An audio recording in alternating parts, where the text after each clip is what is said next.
Un camion d'une valeur de 800 000 réais était resté complètement immobile pendant 4 longs mois. 5 mécaniciens hautement qualifiés avaient déjà baissé les bras. Le propriétaire, un homme riche qui refusait catégoriquement la défaite, et la personne qui allait finalement tout résoudre, un sans-abri que personne ne prenait la peine de remarquer. Cette histoire va prouver que le vrai talent ne dépend pas d'un passé prestigieux. L'avenue Paulista bouillonnait d'activité sous le soleil brûlant de cet après-midi de mars, un mardi en particulier. Marco avançait lentement sur le trottoir, traînant sa couverture usée et un sac plastique contenant tout ce qu'il possédait. Ses pas fatigués et traînants passaient complètement inaperçus dans la foule pressée. Il était totalement invisible. Juste une âme oubliée de plus errant dans les rues, quelqu'un que les gens évitaient volontairement de regarder. Mais Marco avait une habitude bien ancrée. Chaque jour, vers midi, il passait devant Rivas Premium Auto Shop, un immense établissement aux murs en verre réfléchissant et au sol poli, qui ressemblait davantage à une salle d'exposition de voitures de luxe qu'à un garage de réparation ordinaire. Et chaque jour, pendant les 4 mois précédents, il avait remarqué le même camion Mercedes-Benz Actros stationné dans l'atelier. Le véhicule était gigantesque. Une cabine rouge éclatante, une calandre avant en chrome étincelante, des roues énormes, une bête d'acier valant plus que la majorité des logements. Pourtant, il restait là, totalement inerte, comme une œuvre d'art coûteuse mais inutile. Marco observait à travers la grille d'entrée. Des techniciens en uniformes impeccables se relayaient autour du moteur. Des appareils de diagnostic sophistiqués étaient branchés au système. Des pièces étaient démontées puis remplacées. Des discussions techniques emplissaient l'air. Mais le résultat restait toujours le même. Le camion refusait de démarrer. Ce modèle, il le connaissait. Il le connaissait très bien. Au cours des derniers mois, Marco avait vu au moins 5 spécialistes différents tenter de le réparer. Il avait observé la frustration grandissante sur leur visage. Il avait vu des pièces coûteuses, remplacées sans le moindre succès. Et plus que tout, il avait vu le propriétaire devenir chaque semaine un peu plus furieux. Alessandro Rivas était impossible à ignorer. Un homme grand, cheveux argentés, soigneusement coiffé, costume sur mesure coûteux et une allure autoritaire. Il se rendait à l'atelier au moins 3 fois par semaine, toujours en train de crier. Marco avait assisté à de nombreuses scènes explosives. Incapable. J'ai fait venir des spécialistes de São Paulo, Rio, Curitiba. Pas un seul n'a su le réparer. Alessandro hurlait sur le chef d'atelier. Ce camion m'a coûté 800 000 réais et il prend la poussière ici depuis des mois. Des mois! Vous comprenez les pertes financières que je subis? Les employés restaient silencieux, les yeux baissés. Personne n'osait répondre. Alessandro Rivas n'était pas seulement le propriétaire de cet atelier haut de gamme. Il était aussi le PDG de Rivas Transport, l'une des plus grandes entreprises de transport et de logistique de tout l'État. Son entreprise exploitait une flotte de plus de 200 camions. Mais cet Actros en particulier avait une valeur symbolique. Il avait été importé directement d'Allemagne, doté des dernières technologies, un moteur Euro 6 de nouvelle génération. Et il restait là, inerte. Marco voyait toute l'ironie de la situation, un empire du transport paralysé par un seul camion. Une technologie de renommée mondiale mise en échec par un problème qu'aucun expert ne parvenait à identifier. L'ego blessé d'un homme habitué à résoudre les problèmes avec de l'argent. Ce mardi-là, Marco s'était arrêté devant la grille comme à son habitude. Mais cette fois, quelque chose clochait. 3 techniciens se tenaient près du camion avec des mines défaites. L'un rabaissa le capot, signe de reddition totale. Un autre débranchait le matériel de diagnostic en secouant la tête, incrédule. Le 3e alluma simplement une cigarette et fixait le sol, le regard vide. Marco observait attentivement. À leurs gestes, aux outils qu'ils avaient utilisés, aux pièces éparpillées au sol, il avait déjà compris où ils avaient cherché la panne. Et il savait qu'il s'était complètement trompé d'endroit. Son regard parcourut tout le camion, du pare-choc avant jusqu'à l'arrière. examinant la suspension, les essieux, la cabine, le réservoir de carburant.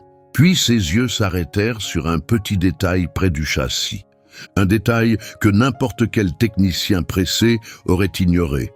Un détail bien trop subtil pour être détecté par les machines les plus perfectionnées. Il comprit exactement d'où venait le problème. Après 4 mois d'observation minutieuse, après avoir vu chaque tentative échouer, après avoir étudié en silence chaque erreur de diagnostic, Marco en était absolument certain.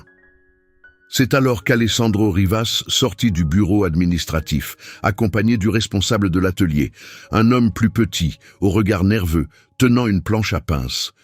Le visage d'Alessandro exprimait une colère contenue. Il s'arrêta net devant les 3 techniciens. « Vous avez du nouveau ou je vais encore entendre la même excuse ?» Le plus expérimenté des techniciens, un homme d'une 50aine d'années aux cheveux grisonnants, s'essuya les mains avec un chiffon. « Monsieur Rivas, nous avons revérifié tout le système électrique. Nous avons installé de nouveaux modules d'injection, testé le démarreur, examiné minutieusement le boîtier de commande électronique et... » Alessandro l'interrompit, visiblement agacé. « Et vous n'avez rien trouvé du tout. » Le camion ne répondait à aucune commande. Alessandro ferma les yeux et inspira profondément pour tenter de maîtriser sa colère. « Vous êtes des professionnels certifiés, Mercedes. Vous travaillez avec du matériel qui coûte 50 000 $. Vous avez un accès direct à l'assistance technique en Allemagne. Et vous me dites que vous ne savez pas ce qui cloche avec ce camion. » Silence total. 4 mois. La voix d'Alessandro monta d'un cran.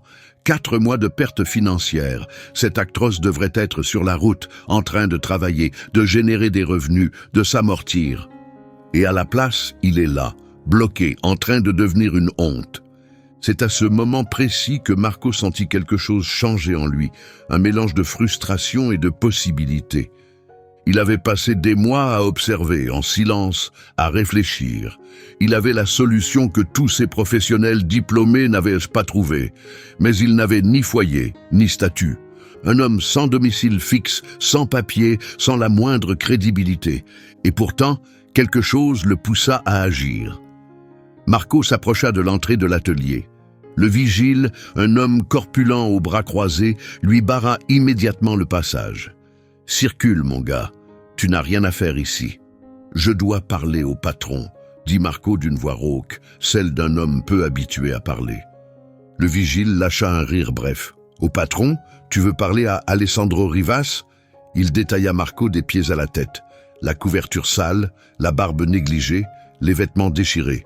« Tu plaisantes, j'espère ? » « Je sais comment réparer son camion. » Le vigile éclata de rire, plus fort cette fois. « Bien sûr que tu sais. Allez, dégage d'ici avant que j'appelle la police. » Mais la voix de Marco, bien que douce, avait traversé l'air. Alessandro Rivas tourna la tête vers l'entrée. Ses yeux se posèrent sur l'apparence sale et désordonnée de l'homme sans abri. Un instant, une expression de dégoût traversa son visage. Puis elle laissa place à de la curiosité, puis à une forme de divertissement cruel. Il s'avança vers la grille. « Qu'est-ce que tu viens de dire ?» Marco soutint son regard. « Je sais comment réparer votre camion. » Le silence fut brisé par le rire fort et moqueur d'Alessandro, un rire qui fit tourner la tête de tous les employés. « Toi, dit-il en désignant Marco, tu sais comment réparer mon Actros ? » « Oui. » Alessandro s'avança de quelques pas jusqu'à la grille. « Laisse-moi bien comprendre. J'ai fait venir 5 spécialistes certifiés. J'ai dépensé une fortune en diagnostic. J'ai consulté des ingénieurs en Allemagne. Et toi, un clochard sale qui dort dans la rue, tu te tiens là et tu prétends pouvoir le réparer ?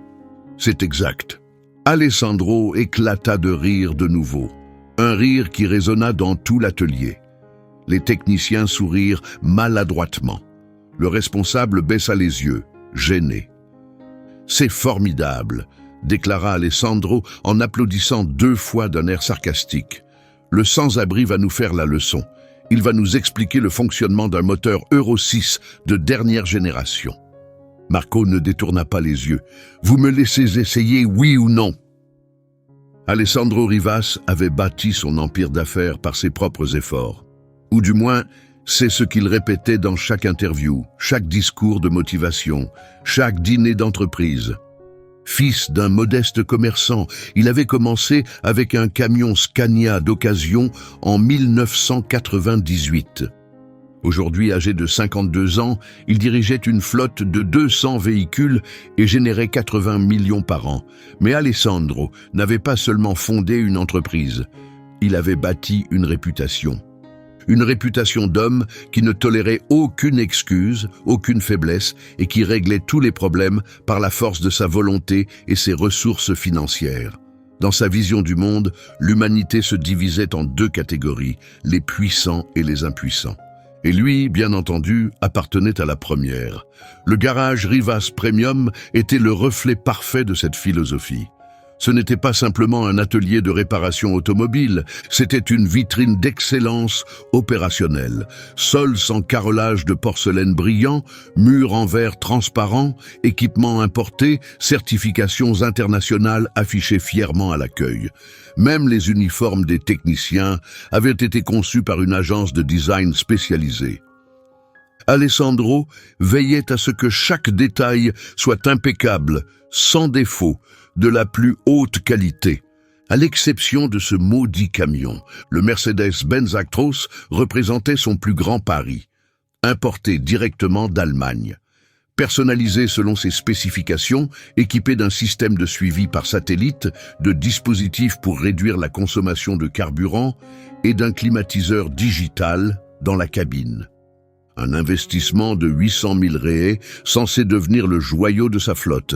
C'était l'idée initiale, mais le camion était arrivé au Brésil et, après à peine 3 semaines d'utilisation, il était tombé en panne, sans avertissement, sans cause apparente, sans explication logique.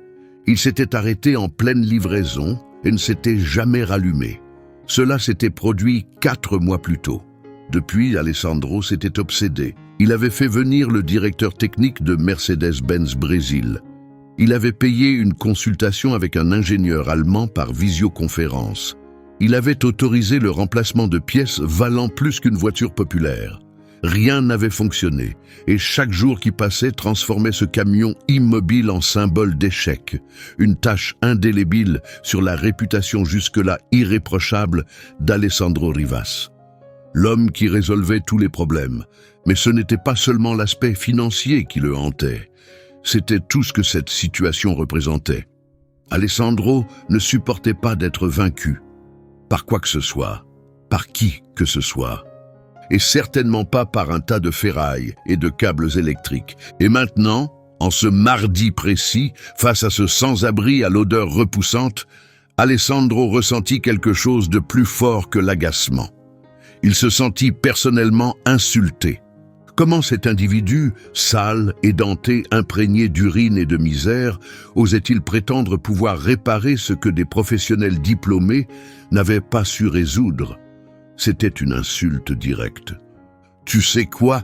dit Alessandro en croisant les bras, un sourire impitoyable sur les lèvres. « Je vais te laisser essayer. » Le responsable à ses côtés ouvrit de grands yeux. « Monsieur Rivas, vous n'êtes pas sérieux. » Alessandro leva la main pour le faire taire. « Je suis tout à fait sérieux.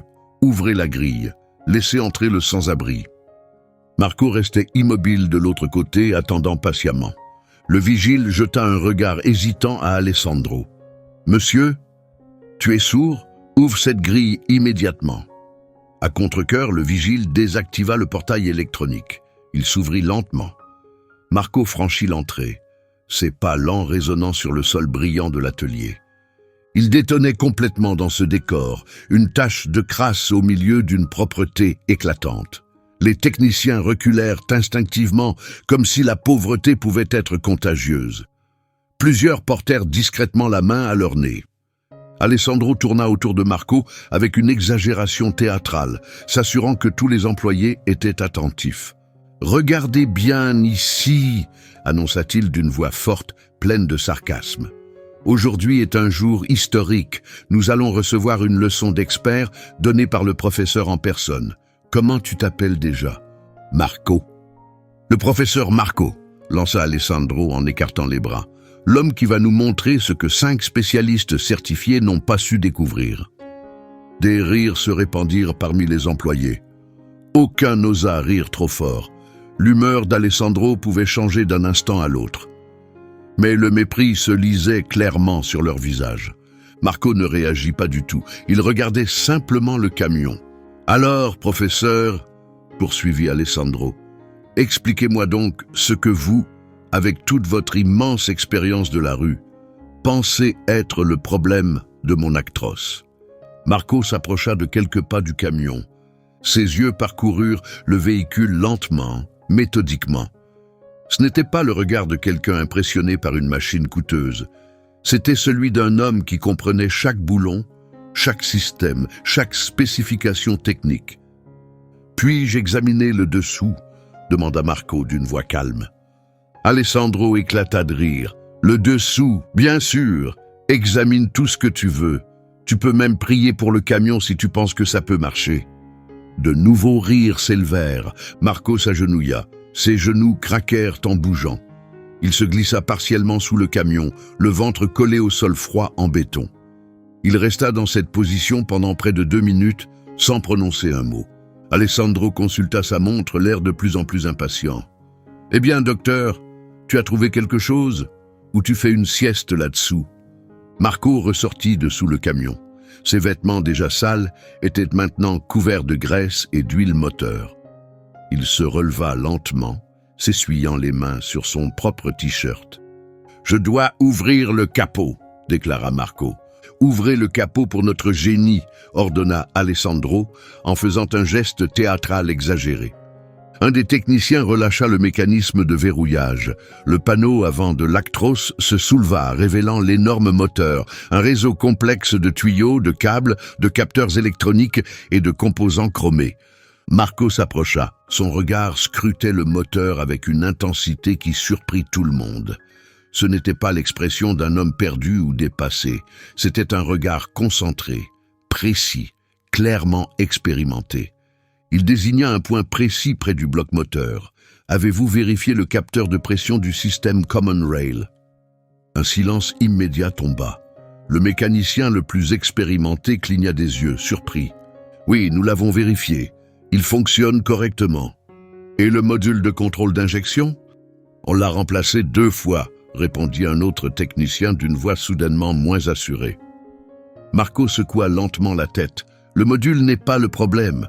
Le souci se trouve dans le faisceau de câbles qui alimente le capteur de position du vilebrequin. Il y a une soudure froide au point de connexion. Cela provoque une interférence intermittente que le scanner de diagnostic ne peut pas détecter, car le problème est mécanique, pas électronique. Le silence devint alors total. Alessandro ne souriait plus. « Comment savez-vous » commença le mécanicien principal avant de s'interrompre. Marco poursuivit en indiquant divers composants du moteur. Le système reçoit un signal incorrect du capteur de rotation. L'unité de contrôle croit que le moteur n'est pas en position pour l'allumage, donc elle refuse d'envoyer le carburant. Vous avez probablement vu la pompe haute pression s'activer, mais le moteur ne s'allume jamais. Les techniciens échangèrent des regards. Cette description correspondait exactement à ce qu'ils avaient observé. Mais comment le faisceau de câbles pourrait-il en être responsable ? Commença à demander le responsable. Soudure froide, répéta Marco. Cela se produit lorsqu'un composant est assemblé à une température incorrecte ou lorsqu'il y a oxydation à la surface de contact. La connexion devient instable. Parfois ça fonctionne, parfois ça échoue complètement. Le camion a roulé 3 semaines car le contact était encore partiellement bon. Puis, l'oxydation a fini par le bloquer entièrement et le véhicule s'est arrêté définitivement. Alessandro fit un pas en avant, le visage désormais complètement sérieux. « Tu inventes tout ça? Ou tu sais vraiment de quoi tu parles ?» Marco le regarda droit dans les yeux. « Laissez-moi remplacer le faisceau. Si mon diagnostic est faux, vous me mettez dehors.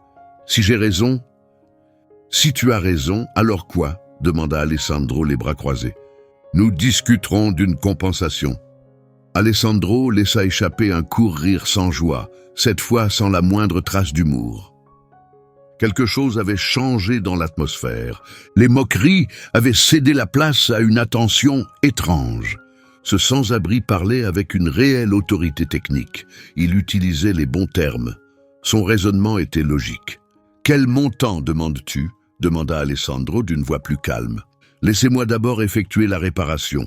Ensuite, nous parlerons de paiement. » Alessandro resta silencieux pendant quelques instants, puis il se tourna vers le mécanicien principal. « Avons-nous ce faisceau dans notre stock ? » « Nous avons des pièces de rechange pour tout le système électrique, monsieur. »« Alors récupérez ce composant et donnez-le lui, » ordonna Alessandro en pointant Marco du doigt. « Je veux voir si ce miracle se produit vraiment ou s'il s'agit simplement d'un autre mensonge. » Le technicien hésita, incertain, puis exécuta l'ordre. Quelques minutes plus tard, il revint avec la pièce, un ensemble de câbles avec connecteurs aux deux extrémités, emballés dans du plastique à bulles. Marco accepta le composant. Ses doigts sales et calleux le manipulèrent avec un soin presque révérencieux. « J'aurai besoin d'un tournevis cruciforme, d'un embout Torx T20 et d'une rallonge », déclara Marco d'une voix toujours calme. Les techniciens regardèrent Alessandro, attendant son autorisation. Il acquiesça d'un signe impatient. « Donnez-lui les outils qu'il demande. » Marco les accepta et se mit aussitôt au travail. Ses yeux restaient fixés sur le moteur, calculant chaque geste mentalement. « Combien de temps te faudra-t-il » demanda Alessandro en regardant sa montre. « 20 minutes, peut-être moins. »« 20 minutes, répéta Alessandro dubitatif, pour accomplir ce que 5 spécialistes n'ont pas su faire en 4 mois. Marco ne répondit pas. Il se plaça simplement devant le moteur ouvert. Ses gestes étaient lents et précis comme quelqu'un qui revient en terre inconnue. Ses mains tremblaient légèrement. La mémoire musculaire se réveillait après des années d'oubli. Alessandro observait attentivement. Les employés formaient un demi-cercle autour du camion. Personne ne disait un mot. Seul le bruit métallique des outils résonnait. Marco localisa le faisceau à remplacer. Il était maintenu par 3 vis de sécurité et 2 connecteurs à dégagement rapide. Il commença à le démonter avec une précision chirurgicale. Chaque mouvement était intentionnel, sans aucune hésitation. « Il sait clairement ce qu'il fait », murmura le mécanicien principal à son collègue. « C'est impossible », répondit l'autre. « C'est sûrement une coïncidence. Il a dû écouter nos discussions et répète ce qu'il a entendu. » Mais il ne s'agissait pas d'une coïncidence, et cela devenait de plus en plus évident. Marco détacha l'ancien faisceau et le leva vers la lumière. Ses yeux inspectèrent chaque centimètre du composant. Puis il pointa à un endroit précis sur l'un des connecteurs. Ici même. Sa voix était douce mais absolument sûre. Oxydation totale, la soudure est rompue. Il tendit le composant au technicien le plus proche. L'homme le prit, le leva à son tour vers la lumière et son expression changea radicalement. Il le voyait à présent. La micro-fissure dans la soudure, presque invisible à l'œil nu, mais bel et bien présente. « Monsieur Rivas » commença-t-il, la voix tremblante. Mais Alessandro l'interrompit, les yeux rivés sur Marco. « Laissez-le finir le travail. » Marco prit le faisceau neuf, examina les connecteurs avec soin, souffla doucement dessus pour en chasser toute poussière, puis démarra l'installation. Ses mains qui tremblaient plus tôt bougeaient désormais avec assurance. On aurait dit un pianiste chevronné interprétant une partition apprise il y a longtemps. Il inséra les connecteurs, fixa les clips de sécurité en place et serra les 3 vis avec la pression exacte requise. Ni trop fort, ni trop peu. Ensuite, il fit glisser ses doigts le long des câbles, vérifiant l'absence de tension ou de pli. 10 minutes s'étaient écoulées. Marco s'éloigna du compartiment moteur, s'essuya les mains sur son t-shirt et se tourna vers Alessandro. « Vous pouvez essayer maintenant. » Alessandro ne bougea pas. Il observait Marco avec une expression mêlant suspicion et autre chose. Peut-être une admiration à contre-cœur ou simplement de la curiosité face à cet homme. « Lucas » appela-t-il en direction du mécanicien principal. « Démarre le moteur. » Lucas monta dans la cabine du conducteur. La clé était déjà insérée dans le contact. Elle y était restée pendant des mois, depuis que le camion avait été gardé en sécurité à l'intérieur de l'atelier. Il la tourna jusqu'à la position initiale. Le tableau de bord s'illumina. Des voyants verts et jaunes s'allumèrent sur toute la surface. Tous ceux présents cessèrent de respirer. Lucas tourna complètement la clé. Pendant un instant, rien ne se passa. Puis, le moteur du Mercedes-Benz Actros rugit en démarrant. Ce n'était pas un démarrage faible ou hésitant. C'était un grondement profond, puissant, parfait. Le son de 430 chevaux qui se réveillaient après un sommeil forcé de 4 mois. Le moteur se stabilisa immédiatement, produisant un rythme fluide et régulier, visible sur les jauges numériques. « C'est incroyable », murmura Lucas depuis l'intérieur de la cabine, complètement stupéfait. Le silence de l'atelier fut brisé par une inspiration collective. Les techniciens échangèrent des regards incrédules. Le responsable laissa tomber son bloc-notes. Le vigile s'avança, essayant de mieux voir. Alessandro Rivas resta totalement immobile. Il fixait le camion en marche, dont le moteur émettait un léger ronronnement. Puis il porta son attention sur Marco, debout à côté du capot relevé, couvert de lubrifiant, les mains dans les poches, sans aucune expression de triomphe sur le visage. Seulement de la fatigue. « Coupe-le !» ordonna Alessandro, la voix rauque. Lucas coupa le moteur. Le silence revint, mais cette fois, il avait une autre nature. Il était chargé de sens. Alessandro s'approcha de Marco. Il s'arrêta à quelques centimètres. La différence entre les deux hommes était frappante. L'homme d'affaires aisé, parfumé d'une eau de Cologne de luxe. L'homme sans abri, portant l'odeur de l'abandon. « Qui es-tu » demanda Alessandro. Marco soutint son regard. « Je ne suis personne. »« Ce n'est pas vrai. Personne ne fait ce que tu viens de faire. »« J'étais quelqu'un. Maintenant, je ne suis plus rien. » Alessandro médita ces mots.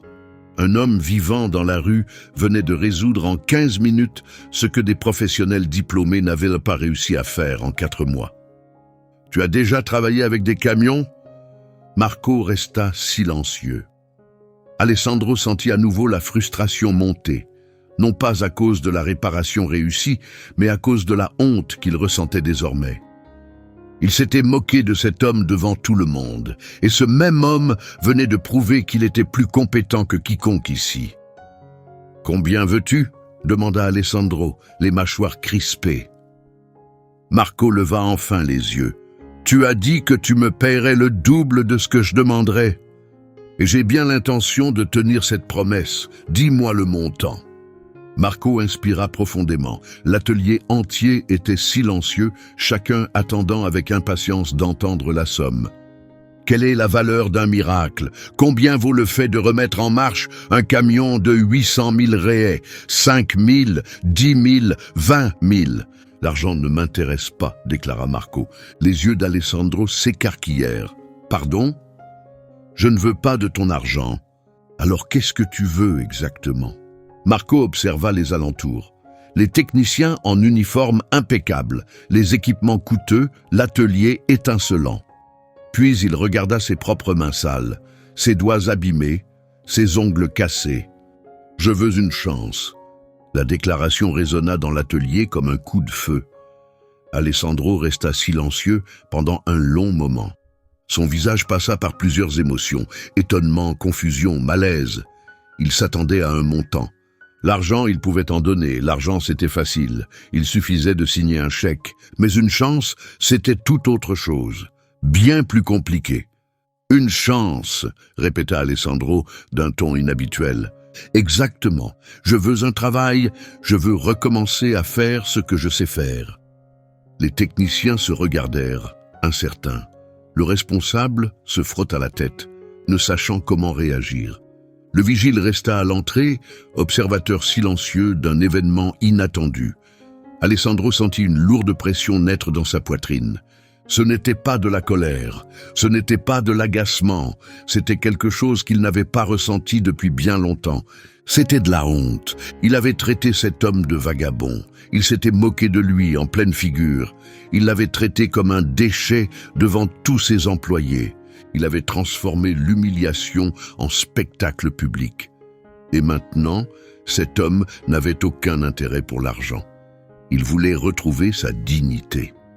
Alessandro déglutit avec difficulté.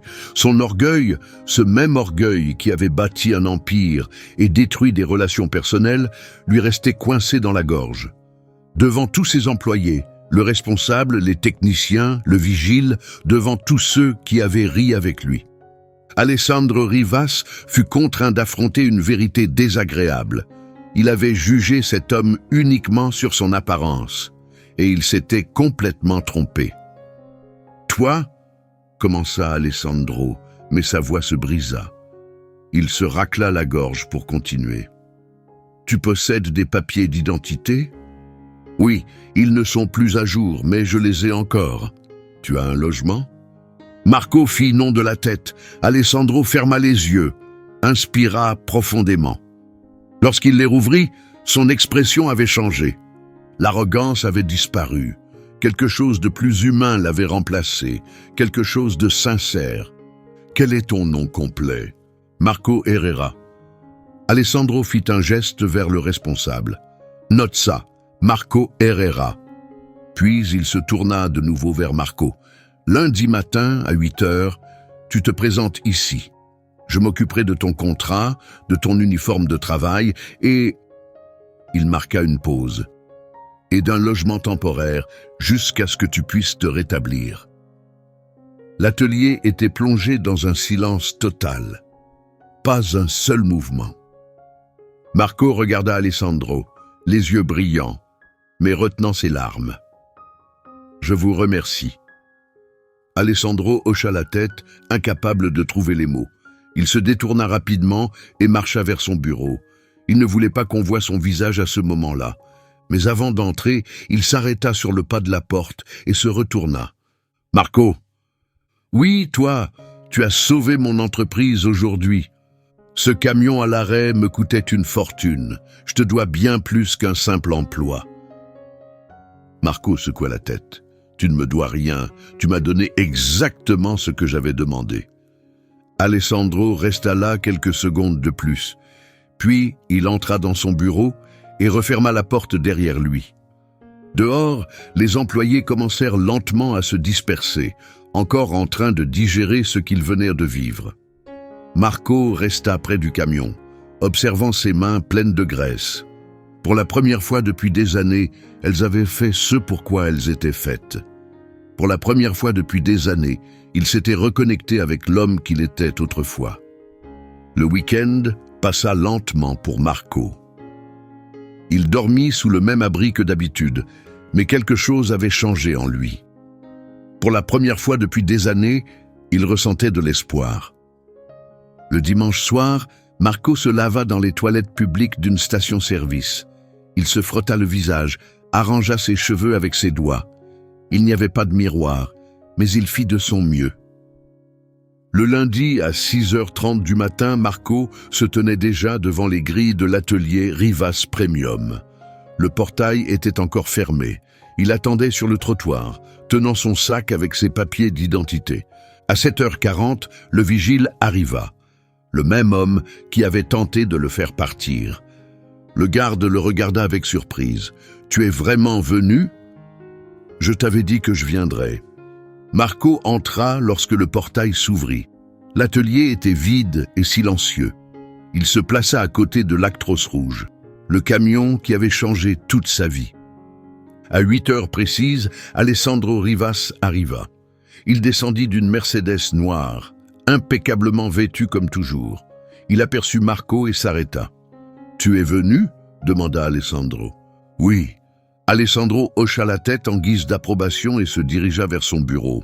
« Viens avec moi. » Marco obéit à l'instruction.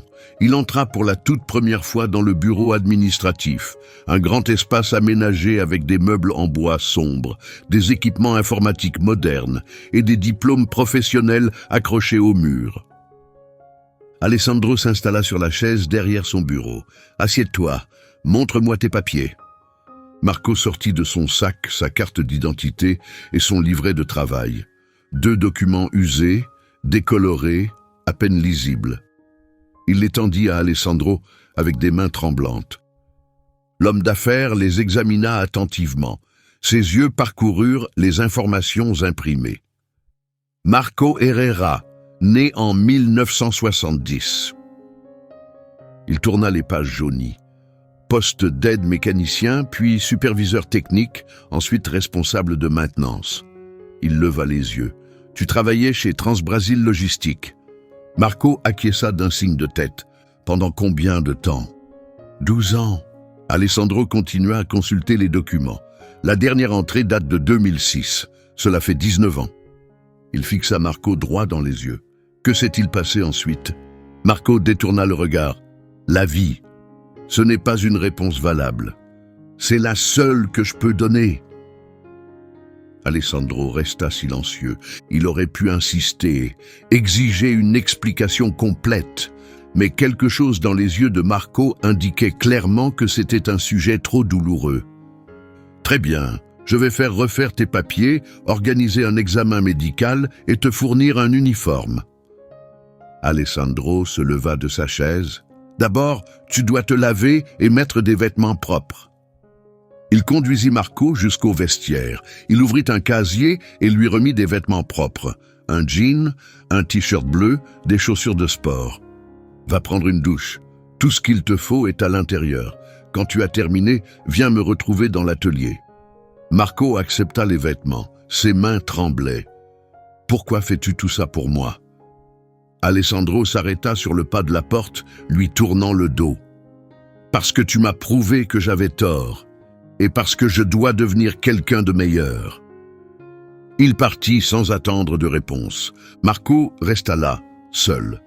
Il regarda les vêtements propres, la douche, le miroir, où il vit son reflet pour la première fois depuis plusieurs mois. Un vieil homme, barbe longue, recouvert de crasse. Une ombre de ce qu'il avait été autrefois. Mais quelque chose restait encore en lui, l'espoir. Marco prit la douche la plus longue de toute sa vie. L'eau chaude lui brûlait la peau, mais c'était une sensation agréable. Il se lava soigneusement les cheveux, il frotta chaque partie de son corps. Il vit des mois de saleté accumulés s'écouler dans le siphon. Lorsqu'il sortit, il était devenu un autre homme. Les vêtements propres dégageaient une odeur agréable d'adoucissant. Marco se regarda de nouveau dans le miroir. Il avait toujours sa barbe et les rides étaient encore là. Mais il avait l'air humain. Il n'était plus invisible. Il retourna dans l'atelier. Les techniciens étaient déjà arrivés. En voyant Marco, leurs conversations cessèrent immédiatement. Luca, le technicien le plus expérimenté, s'approcha de lui. « Bonjour. »« Bonjour. Le patron nous a dit que tu allais travailler avec nous maintenant. » Marco confirma d'un signe de tête. Luca lui tendit la main. « Bienvenue dans l'équipe. » Marco la serra fermement. La poignée de main était franche, pleine de respect. Les autres techniciens vinrent aussi se présenter. Les moqueries avaient complètement disparu. À leur place, il y avait de la curiosité, de l'admiration et peut-être un peu de gêne. Alessandro entra dans la pièce avec une combinaison de travail toute neuve. « Marco, voici ton uniforme officiel. Tu es maintenant mécanicien senior chez Rivas Premium. » Il fit une courte pause. « En ce qui concerne ton salaire ? » 4 500 avec une prime repas et une couverture médicale. « Ces conditions te conviennent ?» Marco sentit ses jambes flancher. 4 500. Il n'avait pas vu une telle somme depuis près de 20 ans. « J'accepte. » « Parfait. Luca t'expliquera comment tout fonctionne ici. En cas de problème, viens me voir directement. » Alessandro balaya la pièce du regard. Marco fait désormais partie de cette équipe. Il sera traité avec le plus grand respect. « Compris, » répondirent les techniciens à l'unisson. « Est-ce que quelqu'un a des questions ?» Marco inspira profondément. « Où vais-je loger ?» Alessandro sortit une clé de sa poche. « Il y a un petit appartement que je réserve aux techniciens en visite. Tu peux y rester le temps de te réinstaller. Aucun loyer ne sera exigé pendant les 3 premiers mois. » Marco accepta la clé. Le métal était froid contre sa paume. Ce petit objet représentait quelque chose qu'il n'avait plus eu depuis des années. Un endroit qu'il pouvait appeler chez lui. « Je ne trouve pas les mots pour exprimer ma gratitude. » Alessandro secoua lentement la tête. « Aucune gratitude n'est nécessaire. Tu as mérité tout cela, tu as fait preuve de compétence, d'humilité et de dignité. Il marqua une courte pause. Et tu m'as appris quelque chose de précieux. Qu'est-ce que je t'ai appris? Alessandro regarda autour de lui, l'atelier, les équipements, les ouvriers.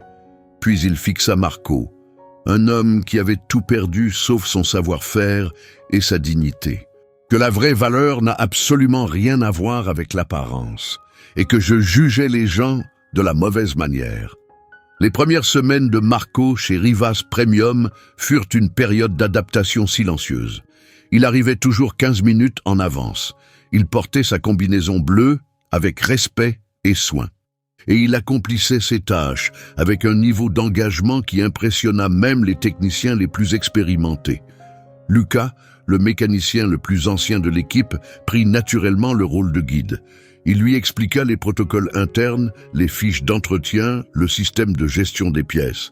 Mais il devint rapidement évident que Marco n'avait besoin que de très peu d'instructions. « Tu apprends incroyablement vite », constata Lucas à la fin de la première semaine. « En réalité, je n'apprends pas », répondit Marco tout en ajustant une clé dynamométrique sur un écrou. « Je me souviens. » Et c'était vrai, chaque outil qu'il prenait en main, chaque système qu'il analysait, chaque diagnostic qu'il posait lui ramenait des fragments d'une vie passée. Une vie où il était reconnu, compétent, important. Les autres techniciens commencèrent à le remarquer. Marco ne se contentait pas d'exécuter les tâches. Il comprenait les véhicules à un niveau bien plus profond. Il entendait des sons que d'autres ne percevaient pas. Il identifiait les problèmes avant qu'ils ne deviennent critiques. Il avait un instinct technique qu'aucune formation ne pouvait enseigner. Le 10e jour, un client se présenta avec un camion Volvo FH souffrant d'un problème de frein persistant. 2 techniciens avaient déjà tenté de le résoudre, sans succès. Le camion revenait toujours avec la même plainte. Alessandro se trouvait dans l'atelier lorsque le client, visiblement exaspéré, revint pour la 3e fois. « Vous n'arrivez toujours pas à régler un simple problème de frein ?» lança-t-il d'un ton furieux. « Je paie des tarifs premium ici et vous n'êtes même pas capable de gérer les bases. » Alessandro conserve son calme professionnel, mais Marco remarqua la tension dans sa mâchoire.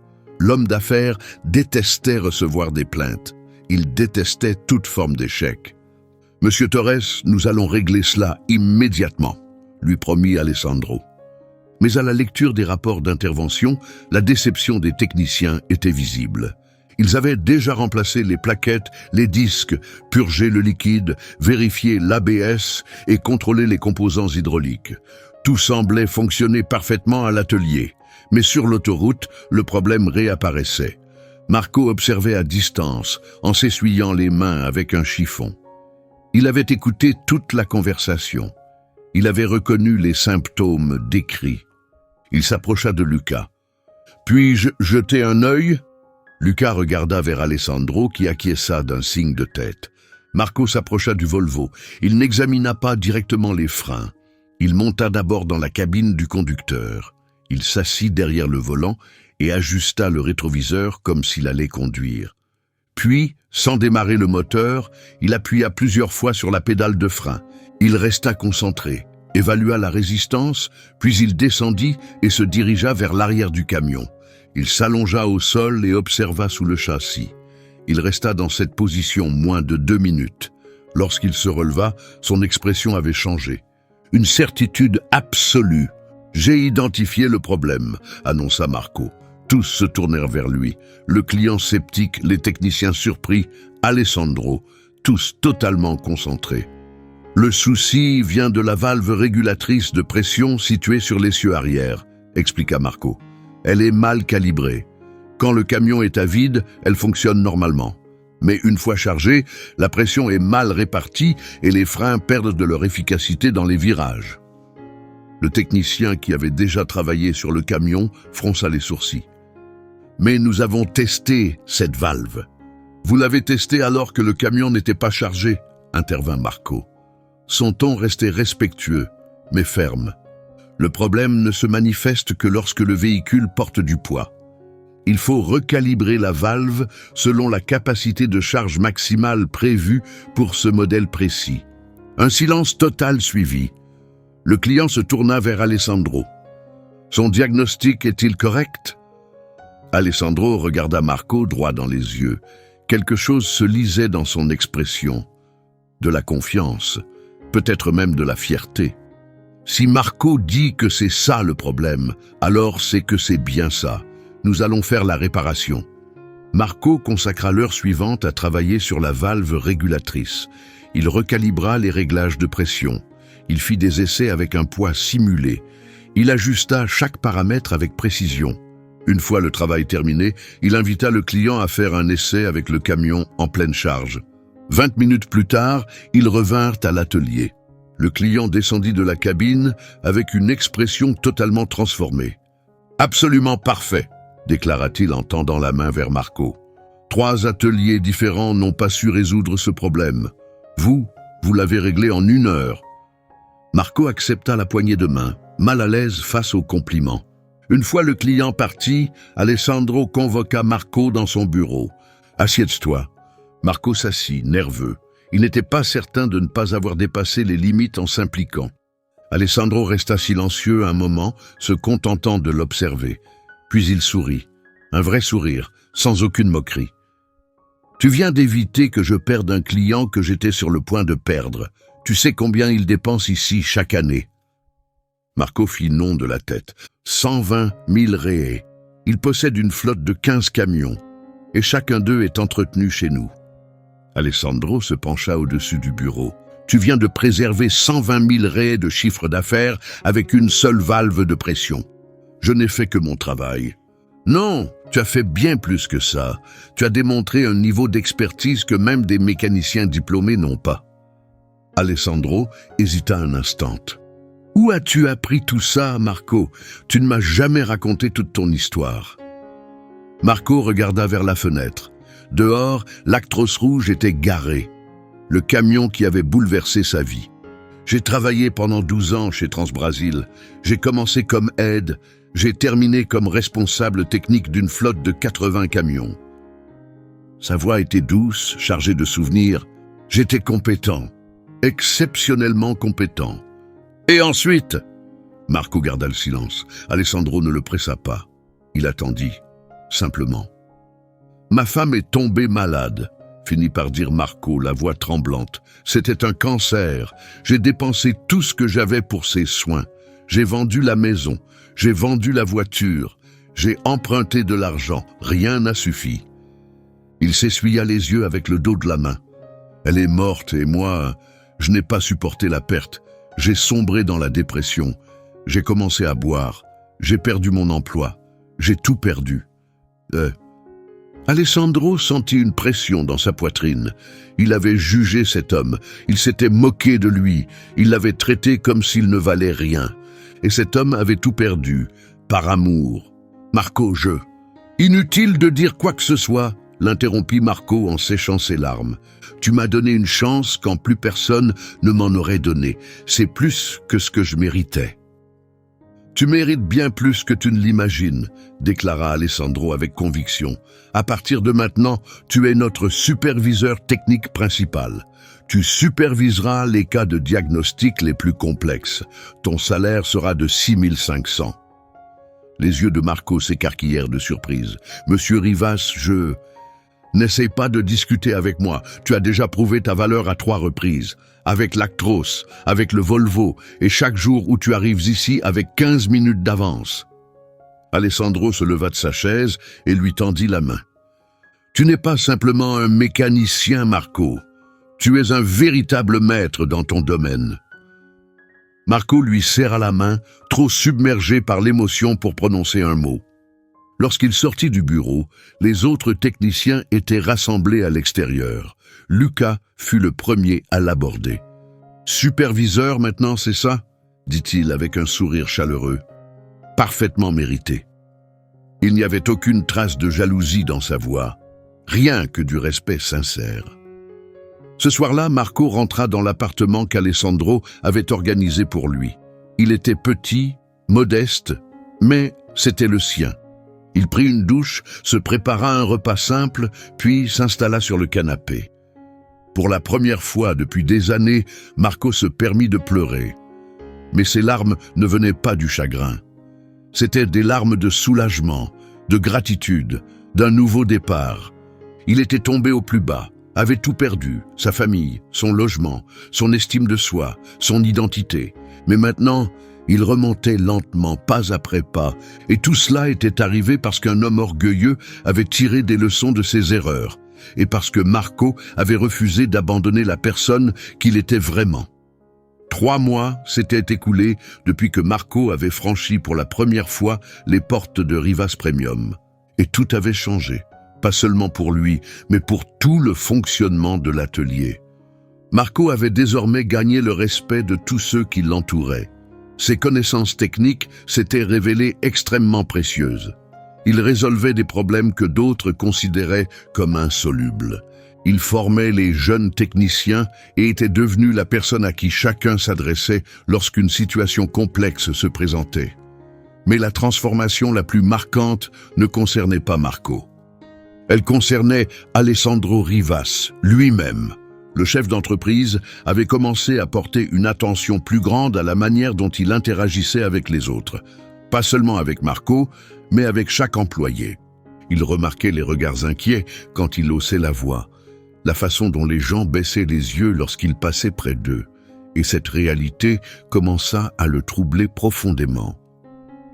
Un matin, Alessandro convoqua tout le personnel de l'atelier pour une réunion. 15 employés se rassemblèrent dans la salle de formation avec appréhension. Les réunions convoquées par le patron n'étaient généralement pas de bon augure. Alessandro entra et se plaça devant la pièce. Il inspira profondément. « Je vous ai réunis ici car j'ai quelque chose de très important à vous dire. » Il fit une courte pause. « J'ai passé des années à construire cette entreprise et pendant ce processus, je suis devenu quelqu'un que je ne respecte pas. » Les employés échangèrent des regards perplexes. « J'ai traité les gens avec arrogance. J'ai exigé la perfection sans offrir le moindre encouragement. J'ai crié quand j'aurais dû guider. Et pire encore. » Il fixa Marco droit dans les yeux. « J'ai jugé les gens selon leur apparence et non selon leurs véritables compétences. » Marco soutint son regard, visiblement ému par ces paroles. Marco m'a rappelé quelque chose que j'avais complètement oublié, que la dignité ne s'achète pas, que le talent n'a pas besoin de vêtements coûteux, que le respect se mérite par le caractère, pas par l'argent. Alessandro regarda chaque personne dans la pièce. À partir d'aujourd'hui, les choses vont changer ici. Il sortit une feuille de papier et commença à lire. Première mesure, plus de cris. Je ne lèverai plus jamais la voix sur qui que ce soit. Les erreurs arrivent, et nous les traiterons par la discussion, non par l'humiliation. Plusieurs employés ouvrirent grand les yeux. Deuxième mesure, chaque employé recevra une formation technique financée par l'entreprise. Si vous souhaitez vous spécialiser, je paierai vos formations. Des murmures de surprise se propagèrent dans le groupe. Troisième mesure, nous mettons en place une prime trimestrielle basée sur la performance. Quand l'équipe réussit ensemble, chacun en profite. Lucas, le technicien le plus expérimenté, leva la main avec une certaine hésitation. « Monsieur Rivas, qu'est-ce qui a provoqué ce changement soudain ?» Alessandro sourit chaleureusement. « Un homme sans abri qui a réparé un camion. Et qui m'a réparé, moi aussi. » Il tourna son regard vers Marco. « Marco, viens ici, s'il te plaît. » Marco se leva, visiblement mal à l'aise d'être au centre de l'attention. Il s'approcha d'Alessandro. « Quand tu es entré ici pour la première fois, je me suis moqué de toi. Je t'ai humilié devant tout le monde. Et malgré cela, tu as fait preuve de dignité et d'un talent exceptionnel. » Alessandro lui tendit la main. « Je tiens à te remercier, pas seulement pour avoir réparé l'actros, mais pour m'avoir montré quel genre d'homme je dois devenir. » Marco lui serra la main, incapable de parler tant l'émotion était forte. Toute l'équipe éclata en applaudissements, et ce n'était pas un simple geste de politesse. C'était sincère, authentique, profondément émouvant. Après la réunion, Alessandro demanda à Marco de retourner dans son bureau. « J'ai une proposition pour toi, dit-il. Je veux que tu deviennes le responsable technique de cet atelier.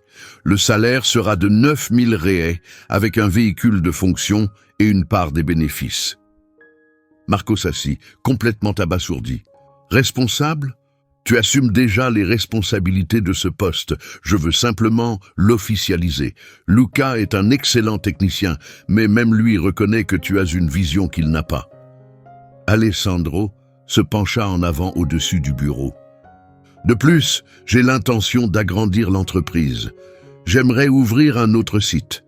Et j'ai besoin de quelqu'un de confiance pour superviser toutes les opérations techniques. » « Je ne suis pas sûr que je... » « Tu es sûr, tu l'as toujours été. Il te fallait simplement quelqu'un pour te donner ta chance. » Alessandro sourit avec chaleur. « Et j'ai besoin de quelqu'un pour me rappeler ce qui compte vraiment.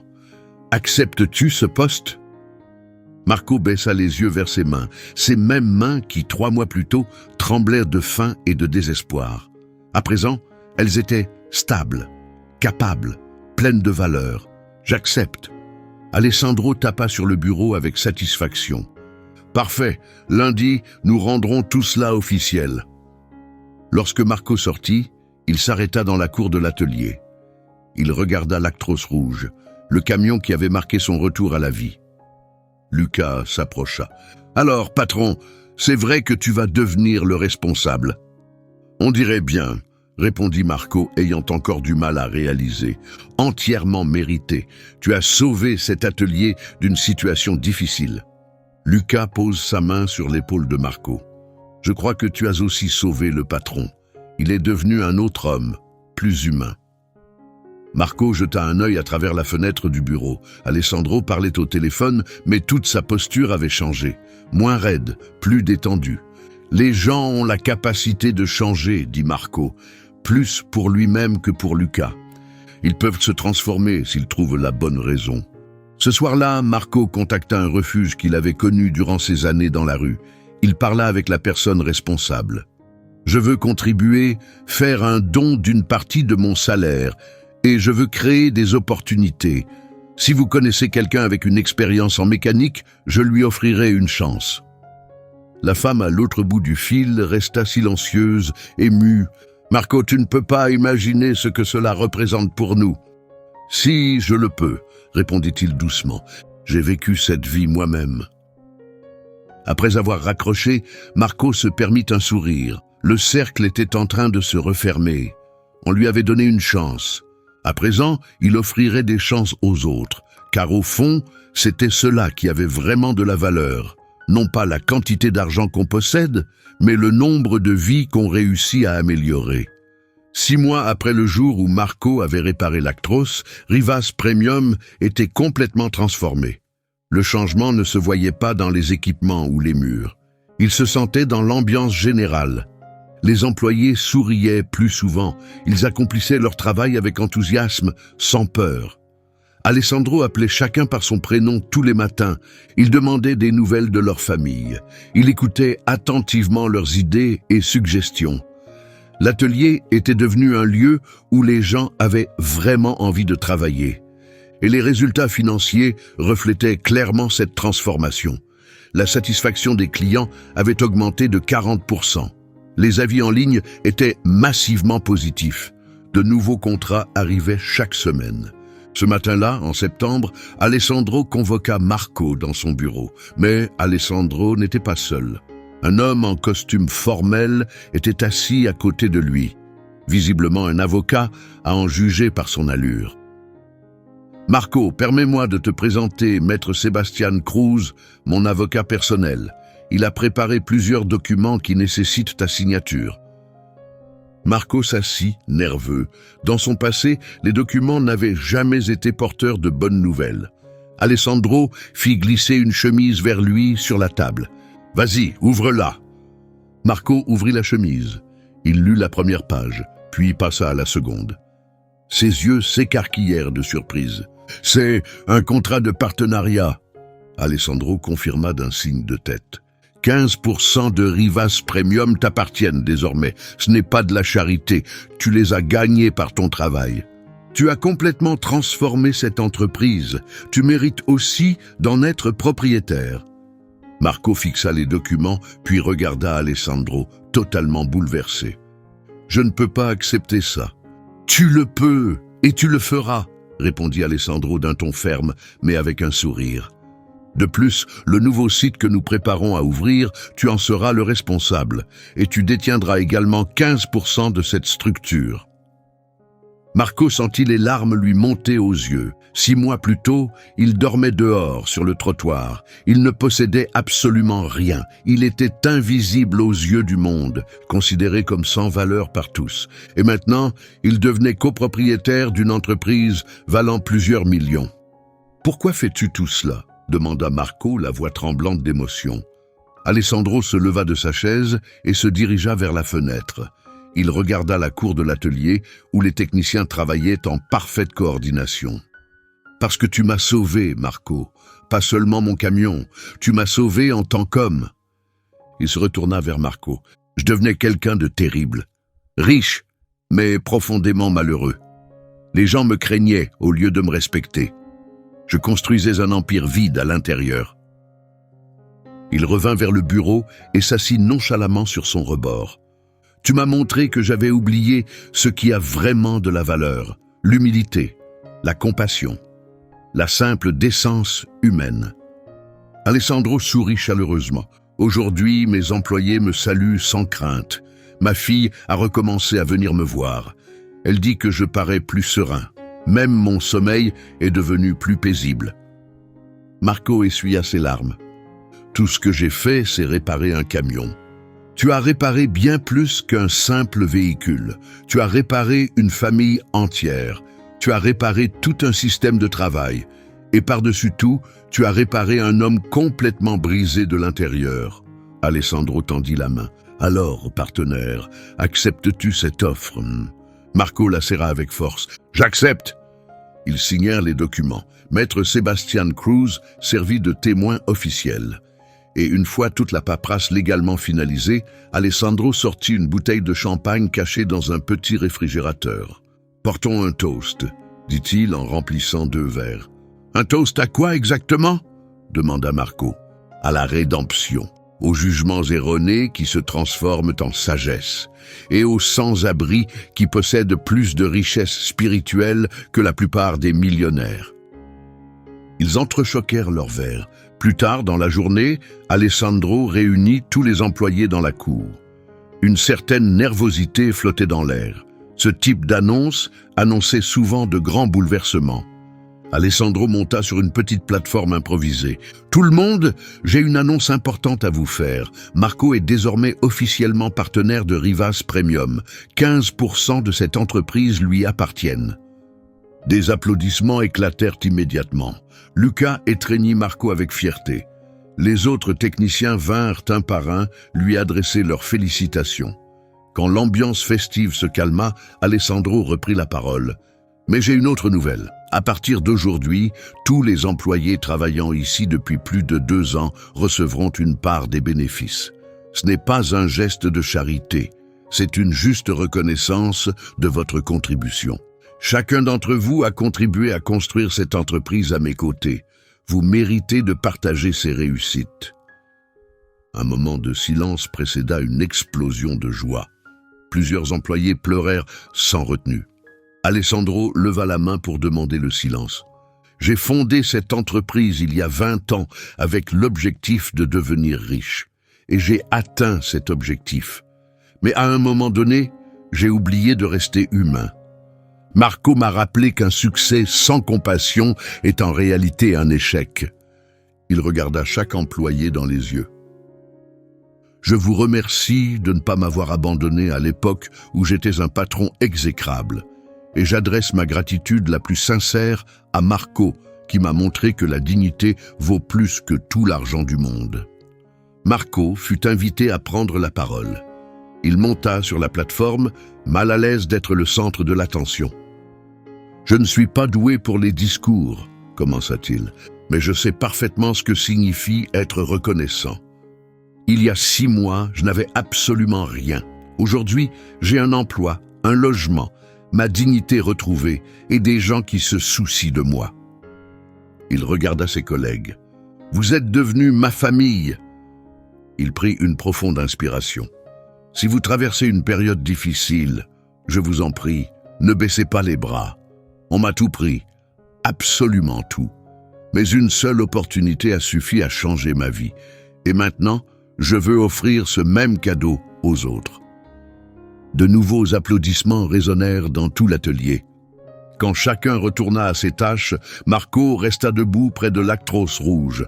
Alessandro vint le rejoindre. « À quoi penses-tu ? Qu'un camion en panne a fini par sauver 2 êtres humains, » répondit Marco. Alessandro regarda le véhicule. « En effet, étrange comme la vie nous surprend, n'est-ce pas ? J'étais convaincu que le problème venait du moteur, mais en réalité, le vrai problème, c'était moi. Et tu l'as réparé. » « Nous l'avons réparé, » corrigea Alessandro, en travaillant ensemble. Ils restèrent là en silence. 2 hommes issus de mondes totalement différents, réunis dans un lieu improbable. L'un avait perdu son humanité en poursuivant le succès. L'autre avait perdu tout ce qu'il possédait, sauf sa valeur intérieure. Et au final, ils s'étaient sauvés l'un l'autre. Car les histoires les plus puissantes ne sont pas celles de héros parfaits. Elles racontent des âmes brisées qui trouvent le courage de recommencer, et des orgueilleux qui apprennent l'humilité avant qu'il ne soit trop tard. Marco observa ses mains, les mêmes mains qui avaient réparé un moteur que tout le monde pensait irréparable, et il se permit un sourire, car à partir de ce jour, ses mains ne réparaient plus seulement des camions, elles réparaient des vies humaines. Parfois, la vie nous met à terre pour nous rappeler qu'il existe toujours un chemin vers le haut. Marco avait simplement eu besoin d'une opportunité. Et peut-être que quelqu'un qui regarde ceci en a besoin aussi. Si cette histoire vous a touché, laissez un like et partagez en commentaire la partie qui vous a le plus ému. Cela apporte un grand soutien à la chaîne et montre votre foi en la puissance des secondes chances. Diffusons ce message encore plus largement en tant que communauté.